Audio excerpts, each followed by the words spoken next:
Hi, I guess we are back to check in with the playwright, Mr. Lloyd Suh, about the Chinese lady. And we are last weekend of the Chinese lady here at Boo Barn Theater in Omaha, Nebraska.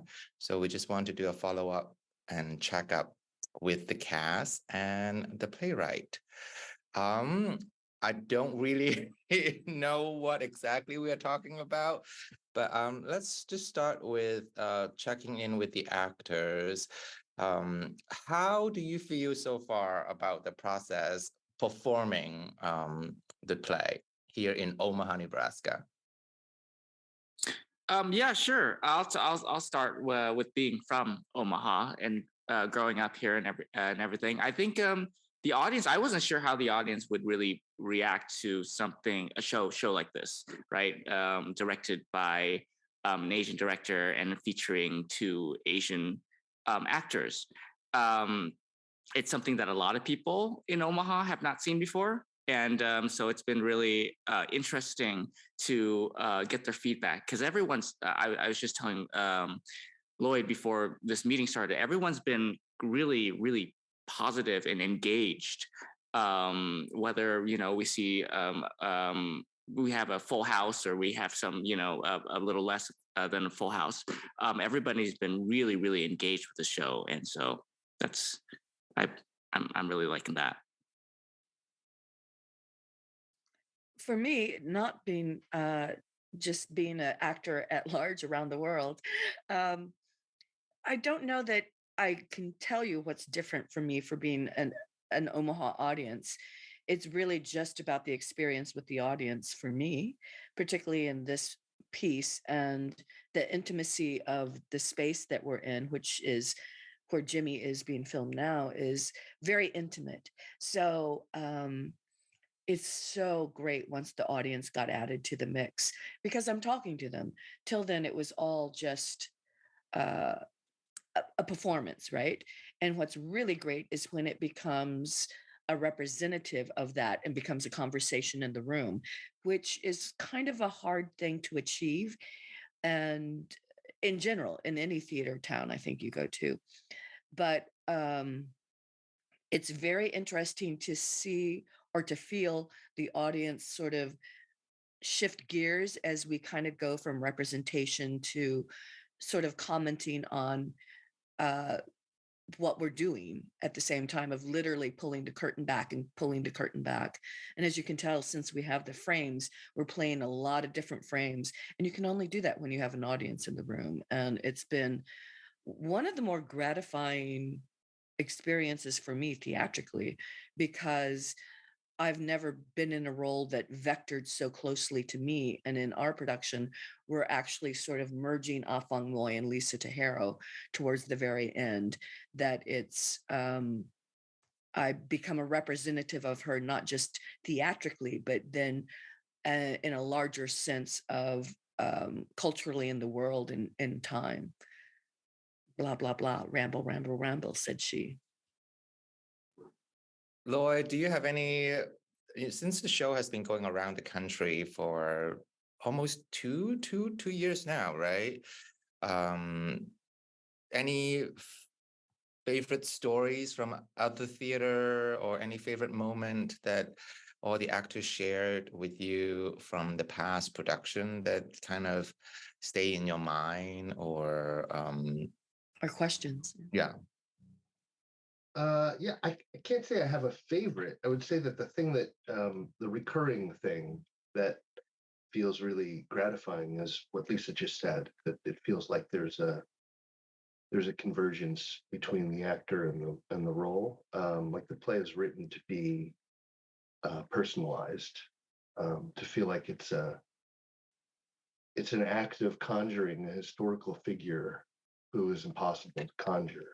Um, so in the act of performing the play, one can only, because you cannot be the historical Afon, you can only be yourself trying to conjure the historical Afon Moy, and the exercise of noting how, like, the ways in which that's impossible, but the ways in which that's really valuable too, not just for an audience, but for yourself. That's the thing that's most gratifying, is just being able to watch actors get really personal and really think about and engage with, and sometimes celebrate the ways in which trying to represent something is a beautiful thing. And for actors who, do such amazing work and such difficult work and just trying to convey something, bravery, the act of standing on a stage and representing something feels really like the most important thing about it to me. The most gratifying, of course, the opportunity for this play to be performed in multiple cities, in multiple theaters around the country. It's a rare thing for me, and the fact that it's not multiple iterations of the same production, but it's all, every one of them has felt very local and it's felt very personal to the people. So that's that to me is the best.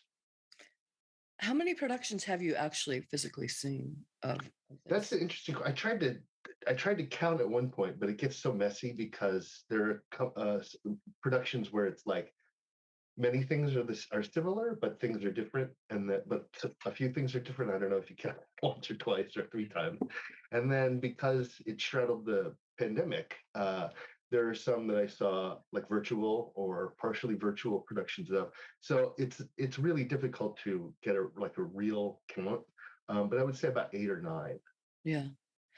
I'm curious, it doesn't state it in the stage directions, but when there's the very last moment where, and I don't think I'm spoiling anything, where it's like, let's look at each other. Mm-hmm.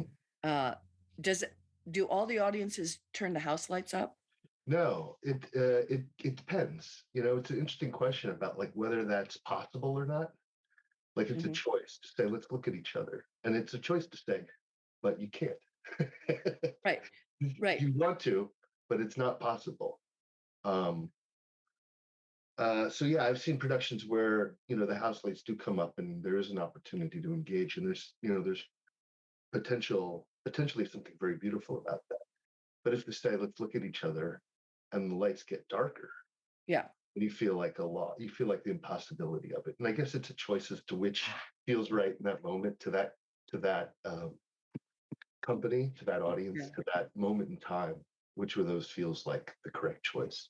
Well, I feel so grateful for our production because we actually do go further into them by going away from them. Mm.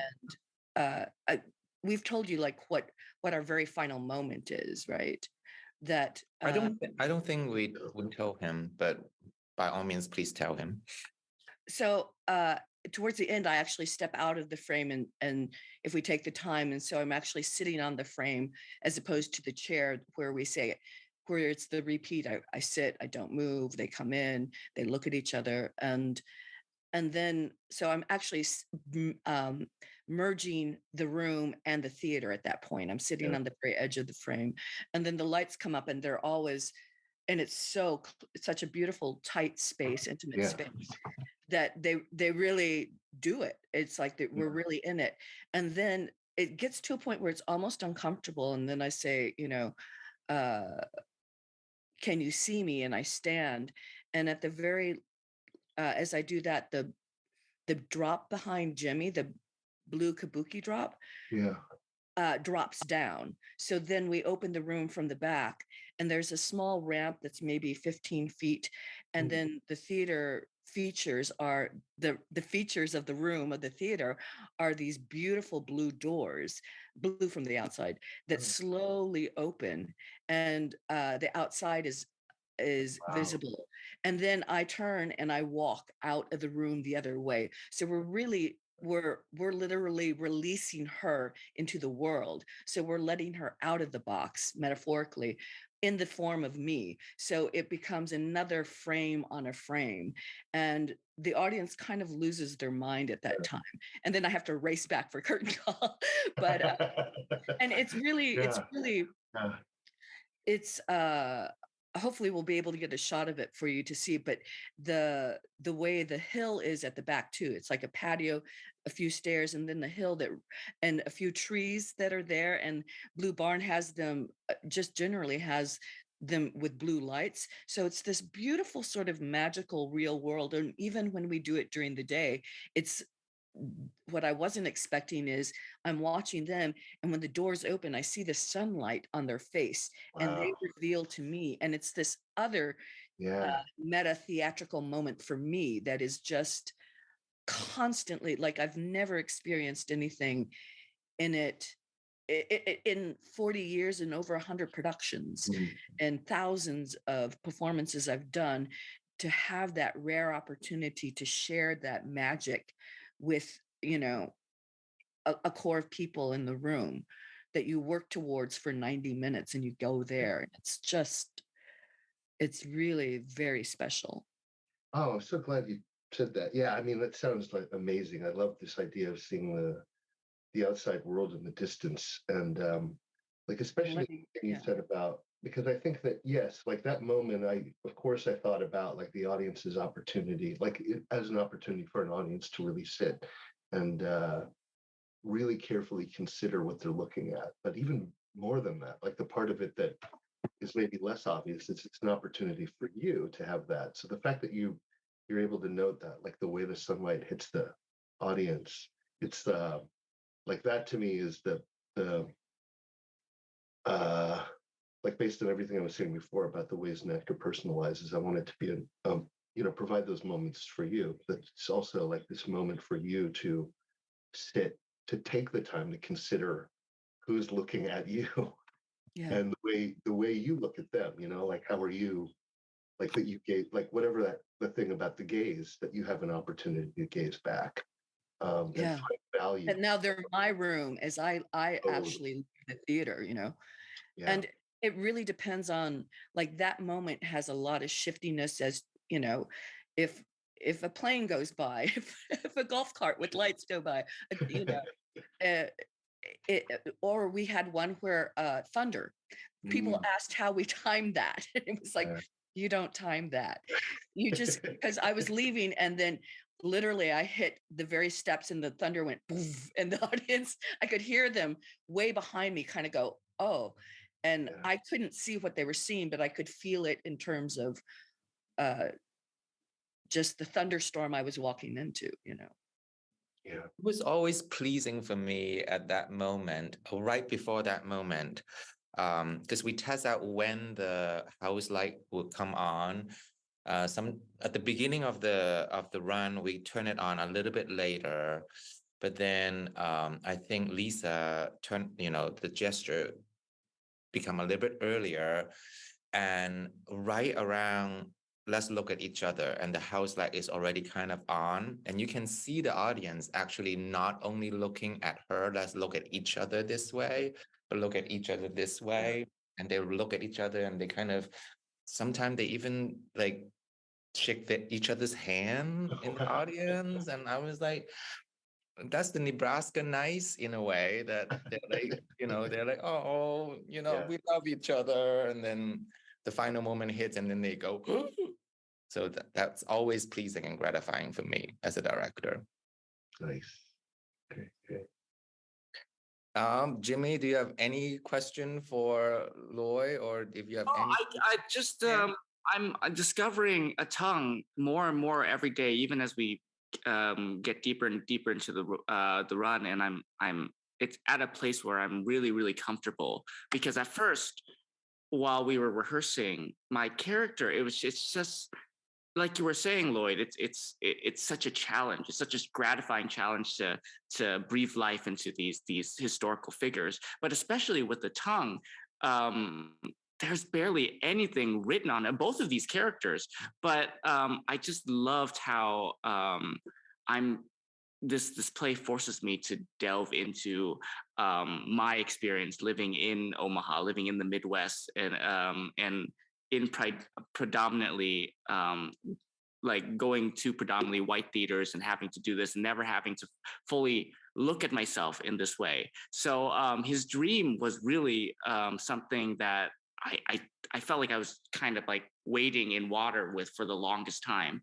Um, but I think playing with the meta-ness of this production that we've been doing really helped me tap into this monologue that you wrote. Um, I I have a specific like a tongue voice, and he's very how do I say, like demure in his way, where it's just like he's very proper, he's very straight edge, and in the dream he becomes a little bit more his voice starts to change a little bit more. He starts to be more personalized to who Jimmy is, and that's where that meld from a tongue to Jimmy, this very straight angle of a tongue and this very dreamlike nature of who Jimmy is. And I don't know, I'm curious on your process writing that. I know you had a background with you didn't do playwriting until like at your master's, right? Or did you? I knew you did. Late in college. Sure. Yeah, halfway through college is when I Oh, sure. Yeah. I decided to switch from the fiction department to the theater department. Yeah. I mean, not actually didn't officially switch. I was still an English major. I still graduated an English degree. Yeah. But yeah, theater was something that came to me second. Mhm. But I would say that, yeah, to that, I mean, I think you're reading it totally right. Like that monologue. Like, yeah, I don't want to be cagey about this. Like basically, like I thought of Atang. Like there's a certain point where I thought of Atang as me. I thought that Atang became like what I was doing was not dissimilar to what Atang was doing. Like if I'm sitting down to try and write this play to present Afong Moy to an audience, then that's like his goals are the same as my goals, right?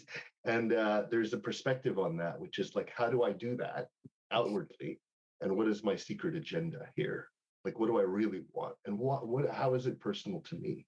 How do I translate what I know of Afong Moy? How do I uh, how do I not only make other people understand, but how do I understand it enough myself to be able to communicate it? That's what I've been trying to go through too with this project.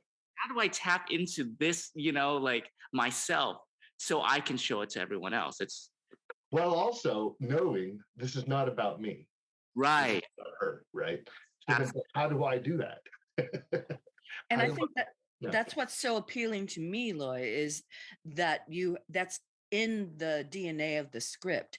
So that for an actor, that's exactly the sweet spot for us to try and discover that each moment. I mean, that makes a lot of sense to me, that a lot of Afong's trying to figure out how to connect is you trying to connect, right? Mm-hmm. Yeah, because I think that's the search, right? Like if there's if you think about what the through, like like a consistent dramatic question. I think that there are one related to Afong Moy, one related to Atong, and one related to the audience. And hopefully they merge, but I think that the search and the desire and the need, to try and understand this history through the lens of this unknowable, unaccessible, real person is, even if you acknowledge the impossibility of that from the beginning, that there's still potential, like real potential value in the attempt to understand. And all of that came out of just like the first time I read about Afong Moy, I was just like, I felt like I didn't I just couldn't understand it, like not even on an intellectual level. I mean, like on a visceral level. I was just like, I don't understand. I don't like. It was so unsettling to me, And I needed to investigate that, like not for the sake of history, but for the sake of myself. Right? It was involuntary.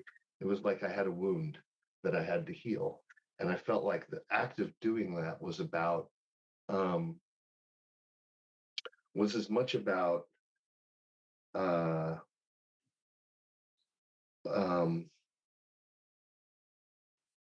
like that thing of knowing and living with, so many peers who work in the performing arts who spend their lives just being like, I need to think about how people look at me. I need to think about, like, my life is dependent, my livelihood is dependent, my sense of personhood is dependent on an understanding of what people see when I walk into a room. To really know that, understand that, and to take note of how that differs from who you might really actually be. And how do you navigate that? How does that change your actual sense of self? Um, and so thinking about Afong Moy as a performer that way, right? Um, it was just something that I felt like I had to write. And Attung became my way of sublimating that in a way that was like, uh, how do I translate this?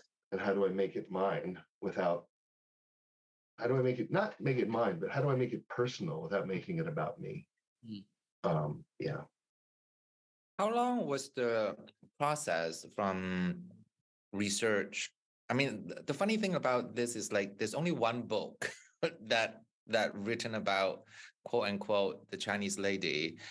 Was there any other material that I mean, that book didn't come out until the play was like it was unbelievable. Like the only research that I had was like basically like uh, a few paragraphs or a few pages of something about Afong prior to that.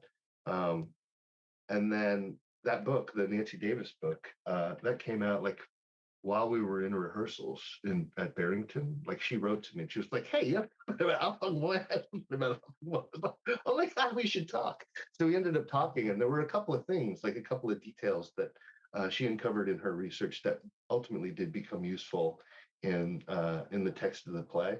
Um, but also because the two, uh, her like her particular field and my particular field, like we were coming at this in very different ways.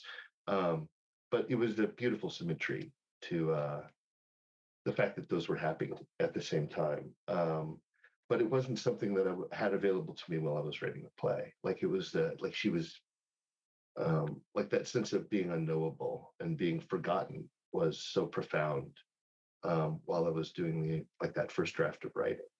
Um, but in terms of how long it took, I guess it depends on how you look at it. Because I started writing like right away, and I wrote, I believe, those first two scenes um, fairly quickly, and did a little mini workshop at Magic Theater in San Francisco. Loretta Greco there invited me out to just like, hey, do you want to get in a room with some actors and just like fiddle around while I did this like kind of benefit thing? So it was like, great, yeah, get some time out there. And so I just worked on those first two scenes. And I was like, okay, I think I'm onto something here. I think I figured out how to go into this.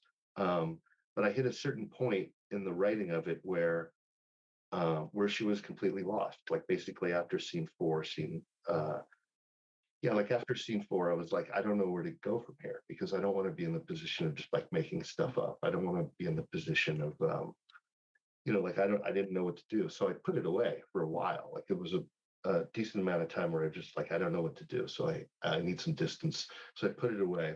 But I couldn't stop thinking about it. And putting it away, the thinking about it was like, well, what do I do now that I don't know? Like, how do I dramatize the unknowable? Um, and so, what I really had to do was investigate and sit with why she was forgotten, why she's unknowable, why it's lost. Uh, like for a person who is that famous, how could they be so quickly disregarded? Um, And obviously, if you think about why was she forgotten, the answers are clear. And those answers are not pleasant to consider. And they're also not absent from our culture now. Those reasons are palpable.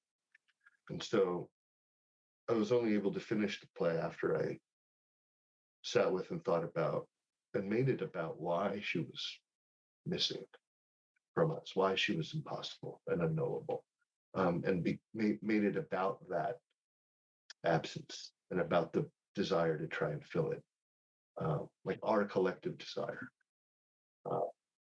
And by our, I mean that on every level. I mean that on, first starting with the actors, starting with you two first, and then everybody else in the theater, everybody working on the show, and then everybody in that audience that night. But then also our collective desire, hopefully, like just like this cultural thing of like, what is it for us to reckon with our country's history? Because that's something that hopefully we're all serious about doing now, reckoning with our country's history. But then I hope that at the end it asks, like the questions that it asks are not just rooted in the past, but they're about the future. They're not even about the present tense. They're about the future. It's like, what do we do with that? Like, how does that change us? Like, I think a lot about how that has changed me. I think that as actors, when you come out of this process, you're going to think about how it's changed you. And hopefully, like at least to some degree, an audience will have an opportunity to consider that as well. I don't know how much I can ask of an audience in that regard, but I can at least start with the two of you as actors, and then hopefully spread it out from there. There's so many things in the script that I learn as an artist about myself in a way, about being a performer, being an artist, being Asian in America. The idea of how easy that we can be forgotten no matter what we do, like no matter how hard we work as an artist, eventually it is quite easily to be forgotten, but yet we still keep on doing it. And the idea of learning oneself that to hold on my own value and who I am as a person, as an artist throughout this process is quite overwhelmingly loud, that I'm like, you need to kind of reinvestigate my artist life in a way about that gate. That's interesting. Like I can't say whether no, I feel that. But here's the thing. Like I don't think that has to be discouraging, right? I think that that's what theater is, right? Theater is like intentionally and sort of beautifully ephemeral. And so like this thing, like hopefully that like what a like part of this conjuring is like she was forgotten, but she's not forgotten, right? Like the ways in which a person can be forgotten are like it's complicated. Like where is there beauty in the ephemeral? Where is there beauty in the ways in which the elusive can be remembered, right? And as I continue to go through this history, like I've been writing, I wrote this sort of series of plays around Asian American history, and like what I'm starting to like as this timeline progresses, I'm starting to see a continuum, right? I'm starting to see how one thing leads to another, how community gets formed, where solidarity is found, where little things matter, and where that living history lives in, perhaps like epigenetically, right? Perhaps in a sense of heredity, but even more in a sense of just like, how did we get here? How did we form? We think about like, like you think about how what Afong Moy did created a vocabulary for Americans to talk about China and the Chinese in America. And then not long after that was, all the things that Afong Moy describes, the gold rush, the Exclusion Act. And these things gave way to like very specific legislative, political, sort of geographical realities that have, dictated like Chinatowns exist in the way that they do in America because of the realities of legislation, right? They were like the conditions were predetermined. And so it's like when you look at this timeline, you can look at like how did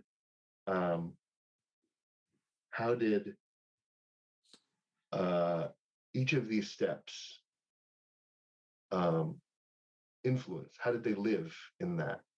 And that if you look at these people as people that lived in those times, you can feel, I think we can, even without getting like corny or like kind of new agey about it. I think that there's something sort of rock hard undeniable about the enduring ability to track how each of these people led us to this place. And so I don't think it's missing in the sense of what we do with it. I think they're there. I think they're really there. Like I feel them, like I feel Afong Moy all the time. Like I've come to revere her like as an important figure in world, not just Asian American history, but world history, like in terms of what it is to be a pioneer. Like I'm not, I don't know. Like Jimmy, you grew up in Omaha, you said? Yep. Like I grew up in a small town in the suburb of Indianapolis, Indiana. And I think that there's something about like, I don't know, like I don't want to make too many presumptions about the way you grew up, Jimmy, but I think that there's something very palpable about this sense of being the first. Oh, absolutely. Yeah. Yeah. Like my parents would say this, like, I remember as a kid, like a little kid of this, you're probably the first Asian person they've ever met. So you have to represent well. Absolutely. And you're like, Jesus Christ, that's a lot of burden. That's a lot. And so I think that there's there are times when I ran away from that. And there are times when I stumbled with it. But I think mostly I ran from it. And so I think that there's something about the act of somebody like Afong Moy, who even though we can't understand and know the psychology of her because nothing was ever preserved from her point of view, that her endurance in that activity is it's praiseworthy. I think that's one of the vectors that for me is so moving and immediate and deep is that sense of being a pioneer in something. And I didn't grow up in Nebraska, but a lot of my childhood was in Wisconsin in this small paper mill town. And my dad was the only doctor for 60, 70 miles.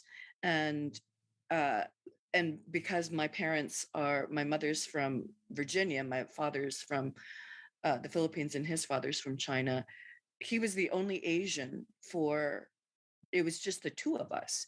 And he was always working. So it was literally just me for my formative years, 10 to 13 and even before that, I was often the only, just the only. And so her story is very, very personal and very easy for me to put forth in that way to try and, because it's not always awful. It sometimes gives you kudos and ways and attention that isn't that it gives you an end to people, as opposed to being completely ignored. But then sometimes it's also separate, and the balance of where that ebbs and flows is constantly changing. And also just being often the only Asian actor in a group, or in you're the only one, you're the first one there, so you are the representation, and you have to field it for, and God, I can't even imagine like the time period of where she is like the only one, like to extrapolate what that is. And I feel like what you were saying, Loy, is that we we all sort of become Afong Moy, and it's part of this larger thing that we just, in the sheer act of doing the piece and where we do it and how we do it, can be an extremely effective, real thing, not just a work of entertainment. Because I think that was also her take. It's like she shifts from going for your education to your entertainment, for your entertainment to your education. I see what you do there. Like you choose your words very specifically as when it shifts for her and for us, of how we perceive that.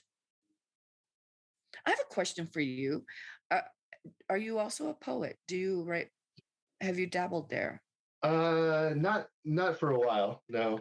Uh, yeah, no. I mean, that's an interesting question. Well, scene 5 for me, like there's the one section that I always refer to it as the tone poem. Mhm. That it's this whole sort of, it's a very beat kind of thing. It's and even on the page, it leaps out to me that it immediately goes to that poetic place.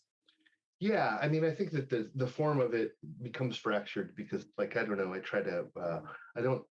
I don't do that too often, but where the form of a thing sort of wants to mirror the psychology of it, like Yeah. somehow that the language becomes more fractured as her thoughts become more fractured. Um, I think that, but I think that, like I'm a student of any kind of writing. I think to be a playwright, you have to sort of use multiple vernaculars. The vernacular of poetry is part of it, but the vernacular of prose and even the vernacular of like dense legalese, like all these things are things that to be a playwright you want to be able to access, I suppose. Um, Well, it was really helpful for me because it is interesting. The first 3 scenes, it makes sense to me that you wrote those and then you put it aside, and then it's steeped, because then when you came back, we then went into a different form, like a prose, and then we go into like the tone poem, and then we go into the bullet points. yeah, yeah. Do you have anything? Are you working on anything new and exciting right now? I mean, yeah. Well, I mean, I knew, yeah. I don't know if it's exciting yet. It's exciting to me. I don't know if it's exciting to anybody else yet, but I guess we'll find out eventually. Yeah. For the Chinese lady, do you have like, this sounds so cheesy, but do you have like an ultimate hope or goal for this piece at all? Yeah, yeah. I would say yeah. I mean, there are two. There are two ways for articulating the same goal, I guess. Um, One is that how do I? Yeah, I don't know. Hopefully, this isn't too long of an answer, but ultimately, like one way to put it is that I want Afong Moy to become part of the cultural conversation. That people add her to the accounting of what it is to be an American, or add her to their accounting of what it is to be a human citizen. And the way, but the way I think I want that to happen is a little more complicated because I had my playwriting teacher used to say that a playwright's job is to unify an audience. That an audience is like anybody from anywhere shows up, um, and depending on what kind of day they had, they're going to come into the theater in like a particular, everybody's going to come in a different state of mind. But as the play progresses, you want to unify them so they behave as one organism, right? That when you have a discovery, that they gasp all at the same time. When there's a joke, that they laugh at the same time, and they realize things with the catharsis, all that they're having it at the same time, and that's when you've created like drama. And I think this is usually true, right? It's probably Greek or something like that, right? But I think that there's I had this moment when I was working on a play for young audiences where I noticed that there was a really cool tension in seeing what the kids laughed at versus what their parents laughed at, and they were totally different, right? Like the kids do like these things that the kids would just go nuts for, that the parents were like, yeah, that's infantile, that's unsophisticated, and then the parents would laugh at these references that were totally over the kids' heads. And I was like, oh, this is kind of cool, right? I kind of like this. It's the opposite of unifying the audience. It's like intentionally giving different people different things. And I don't think I'm that aggressive about it or that pointed about it with a play like this, but I think that there's something about a play like this where I know just intuitively and instinctively that Asian American audiences react differently than non-Asian American audiences, right? And they do it in a way that it's hard to articulate, um, but I can feel it. It's palpable, right?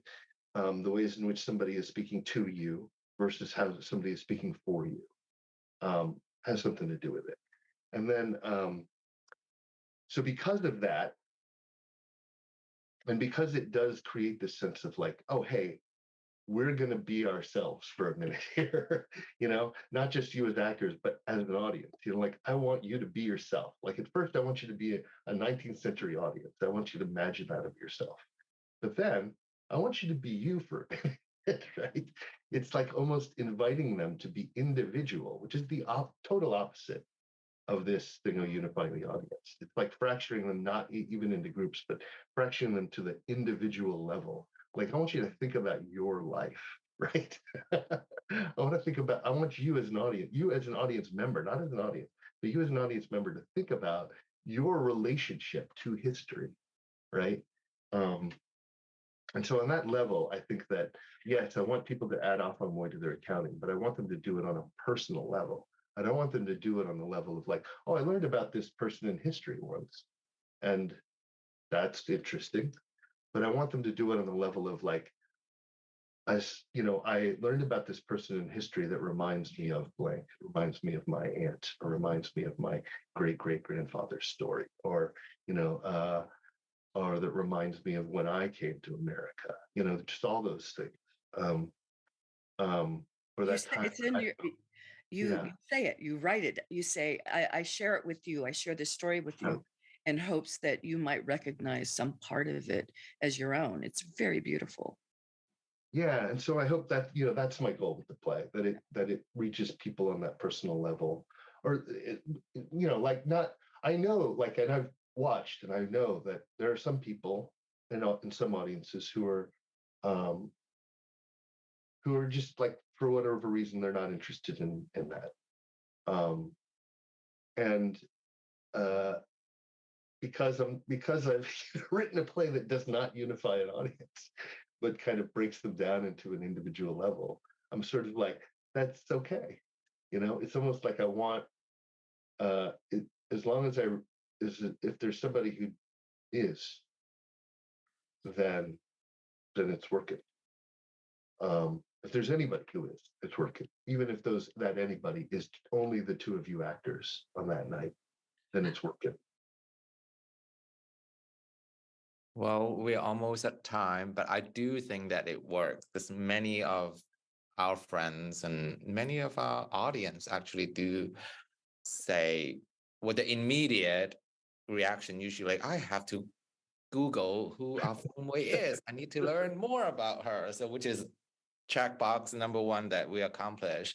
And then most of them actually are quite moved by the idea that, that how can I not know about her? This is crazy. This should be in school. We should all know about it.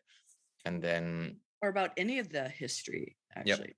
Yep. And them as a person wants to actually do the work. Like we should focus on expanding the knowledge of history and who we are as a person. So I think it's very pronouncingly significant that your play is accomplishing that mission. So congratulations.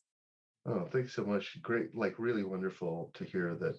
It's been gratifying for all of you, and thanks for all of your work. Like I can feel how hard you've all been working. It's like I can tell, and it's so deeply appreciated. And I would love to get a photo of the open door in the back of the. And I love that it's blue doors because is it a literal blue barn like on the exterior? It's blue. Yeah, it's very Awesome. It's not a barn though. It's not a barn. But the outside, it is blue. I think they painted everything blue. The door from the outside of the theater is a blue door. And of course, inside is black.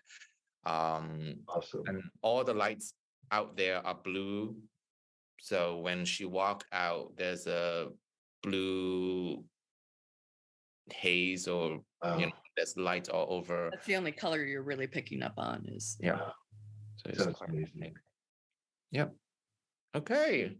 Anything else? Last comment? Anything? No, that was awesome. Yeah, thanks for talking to me, and have a great rest of your run.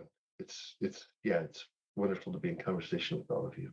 Thank you so much for writing this piece and then talking to us twice. That's because I was like, well, I don't know what we'll really say afterward, but it has a really nice touch point for the piece to be able to reflect back on what we've experienced with it now in real time with audiences, Yeah,